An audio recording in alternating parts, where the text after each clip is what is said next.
Welcome to Guardians of Gaia, connecting people and planet, our collective home where all life exists in a common ecosystem. I'm Megan Edwards, and on our program, we explore the environmental world and we learn how people are working to save the planet and fight the system that is killing it. Of course, water is a source of life on Earth, and in South Africa, we have a constitutional right to clean, safe water and, of course, sanitation for all our needs. But climate change is creating water scarcity, and poor service delivery and inequality results in unequal water access in South Africa. In our episode today, we're focusing on water for all, sustaining our supply. We'll try and find the answers to the question, how do we ensure access to water and sanitation for everyone in South Africa, especially with the added pressure of hygiene and the COVID-19 pandemic?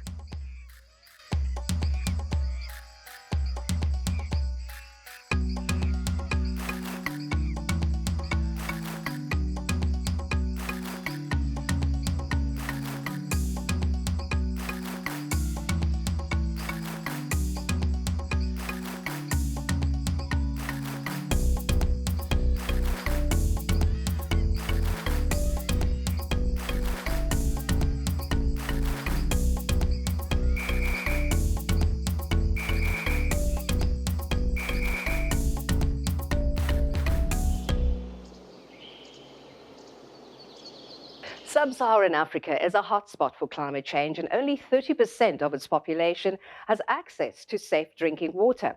So let's look and see how climate change impacts the water cycle and life on Earth. When we think about climate change, we tend to think about carbon dioxide in the atmosphere warming the planet. Carbon is so central to our thinking about the climate that many other important aspects are excluded from the conversation. One of these things is water. Water is actually the dominant greenhouse gas, but its global effects are difficult to measure because it doesn't spread out evenly in the atmosphere like carbon does. Its effect on temperature also depends on the many forms it takes. When it takes the form of a haze, it has a warming effect.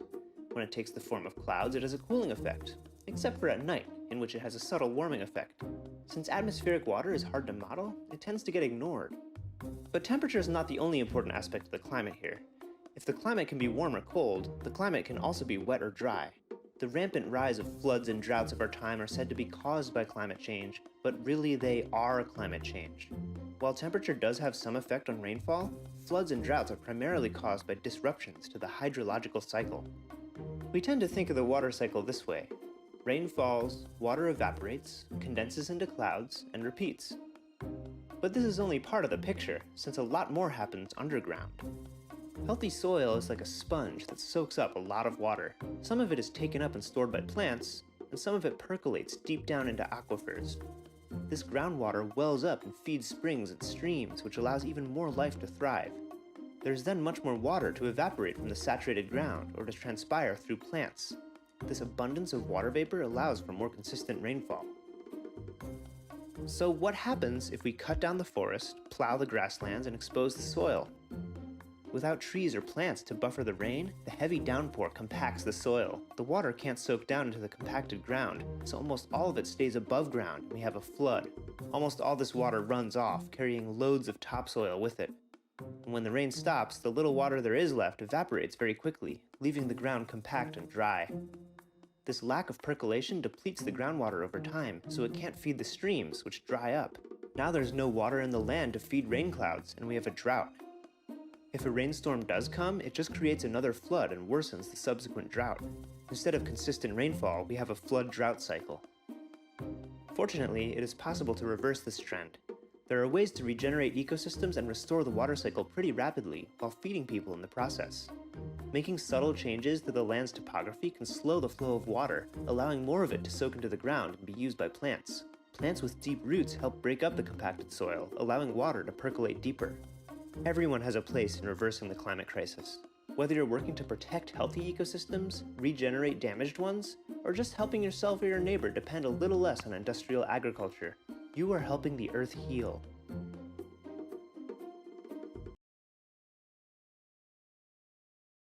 It is said that water is life. However, less than 50% of South Africans have taps in their homes, and 9% of the population, the majority, poor urban and rural communities, are forced to rely on rivers, springs, and wetlands for water. We spoke to Sia Mieza from the Environmental Monitoring Group about the impact that the lack of water access has on people's lives. Well, that definitely brings me to my next question. Of course, water is a bit more than just a basic resource, but it's also used in sport and cultural activities, also connecting us with nature, and it's really there for our livelihoods.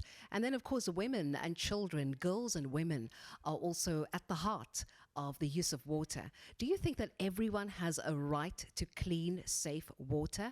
And how do we make sure, or rather ensure, that women and girls have that similar rights? That's a very kind of big question, and certainly everyone has a right to clean water and safe environment, and even more specifically, girls and women. But to kind of step back a bit, I think water and clean environment is critical for not for only sustainable livelihoods, but also to flourish and to feel like a legitimate citizen.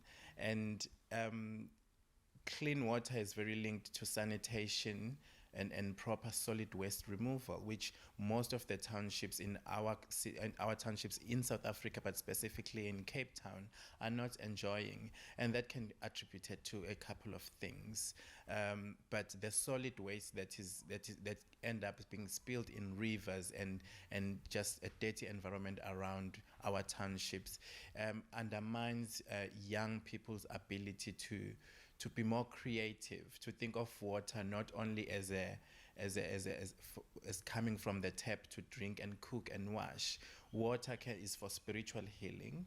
Water is for idling, playing, and sports and many other things. But our communities, black communities in the Cape Flats, do not. At least I would say there is no opportunity to look at water beyond just for consumption. That's the first part. Then the second part is, how do we make sure that young women and just women in general feel included? I think sanitation is at the center of that. As we know, that just the biology, the complex biology of women and young girls, where then in informal settlement, where the toilets are far from the houses, kind of presenting a very in our front, in our faces, pandemic of gender-based violence, but also just dignity, where women cannot go to the bathroom once the taxi rank is closed, so they can't enjoy the womanness and them just being a person, because they would have to wait for tomorrow and so that the nearest taxi rank opens, and then they can go relieve themselves there, while men enjoy different benefits.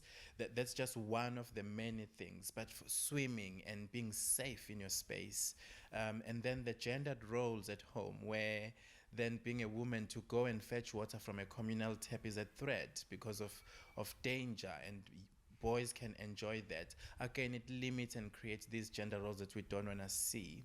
But in a general sense, it really limits our youth, but mostly women, in being full people and enjoying the pleasures of living in a democratic country. So sanitation is at the heart of it, but service delivery is quite important, and that is not happening in these communities. If you can you characterize the current situation with water and sanitation delivery in this democracy by government? What are some of the developments and challenges that you've seen? Okay, well, there are different, depending on where you are in the space, but there are different challenges when it comes to sanitation and sanitation service delivery in townships. And again, townships are divided. There are formal spaces, but there are also very informal spaces. Again, sanitation in these areas ranges from very well, not very good. None of it is very good, but it's good or acceptable to absolutely dire situations. But generally, I don't think we should be where we are in the democratic South Africa when we look at sanitation specifically in poor black communities where water is unreliable and sanitation facilities are absolutely in a dire situation, and also the infrastructure in townships in compared to other affluent areas is quite questionable, specifically here in Cape Town. And again, if you look at it, to women and young girls and youth that are bearing the brunt of the lack of service delivery around sanitation and water issues. Government is the legal custodian of all our water resources and is responsible for water resource management. Government must ensure equitable resources and distribution and delivery to all. So why do so many South Africans not have access to water? Let's hear from Hamida Didat at Naledi. Subsequent to, and maybe looking at about maybe 2017, 2018, 2019, I think there was a definite downhill. You found that regulation wasn't happening, and I give you a simple example that the department, and when I say we, I'm meaning we because there were a lot of us as civil society organizations engaging with the department, engaging with the experts, various international experts, the Water Research Commission, really extensively working on issues within the water sector. So the example I want to pinpoint is your drinking water quality. So around about, say, 2010, more or less, the Department of Water Affairs launched a program called the Drinking Water, the Blue Drop and the Green Drop. Now, this was around regulation for drinking water quality and your sewage, your wastewater. And 2010 would be the landmark because it was the 2010 World Cup. And those of us who engaged in terms of civil society demanded that in areas where stadiums were going to be built, there was going to be no bottled water. In fact, we wanted our citizens and communities to benefit, right? And we said, well, how are we going to benefit is in these areas where the municipalities were not providing clean water, we give you the responsibility. If you want the stadium there, ensure that if you're investing in infrastructure, that you invest in the drinking water quality. And so they beefed up the whole regulation process around drinking water, and every municipality who was on par was receiving a blue drop. So just to give you the regulations around water, for water to be potable water, meaning water that comes out of your tap, for that water to be pure or drinkable, right? You have to comply with, it has to meet a certain standard, which is called SANS 241. So it's your South African national standards for drinking water quality. When a municipality tests for the water, or when they purify the water, it has to go to a lab. The lab has the SANS 241 requirements because depending on the municipality you're in, the requirements would be different. So if you have wastewater going into your main source of water, where you're extracting it in order to take it to your water treatment plant, if wastewater is one of your issues, if you've got municipality, if you've got a university, if you've got domestic households, then your guidelines for testing that water would be related to what you think the constituency in that area would be using. If you're in an industrial area and there's industrial waste going into the water, then the guidelines would change, or it would increase because you now have to also cater for industry. If it is that you're in the mining sector, then the guidelines would increase because you'd have to cater. So therefore, even though it's SANS 241, the guidelines change depending on the municipal jurisdiction you're in, right? So imagine, so I'm just giving you the levels of sophistication for the capacities within the municipality. It was there. Municipalities had to do this. If you didn't do this, you were issued with a red notice, right? And then, in fact, there were guidelines relating to drinking water as to a boiling water notice. If the municipality was not compliant, you then had to issue a boiling water notice within 24 hours on the radio. You had to publicize it, and people had to know that the drinking water quality in their municipality was not safe. Today, there's no SANS 241 drinking water quality blue notice. There's no municipality who's currently being awarded a blue drop. Why? So we spent all this time as civil society organizations working with the Department of Water Affairs, working with the Regulations Department, developed all the criteria, had all the scientists, the Water Research Commission did their research. We knew exactly which labs were running which tests for which municipality. It's gone. I'm just using the water quality as a case in point. Where's the minister's will? Where are the department officials' will? Because it's not as if they had to start where we started, where we had to develop it, and we were engaging. There were systems already in place. Now, if you do not understand water, if you do not understand your role as a custodian for our water services and our water resources, and water as a key resource being attributed to life, then you shouldn't be a minister. And I think on the part of government, I think one has to question why has there been complacency? You cannot have a minister in charge of something as important as water resources constantly have qualified audits and not recognize that there's something fundamentally flawed.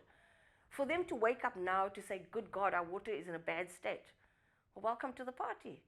You know, I mean, there's been a hell of a lot of problems. If you want to go into water services and people's access, last year I did a keynote presentation or speech in Limpopo.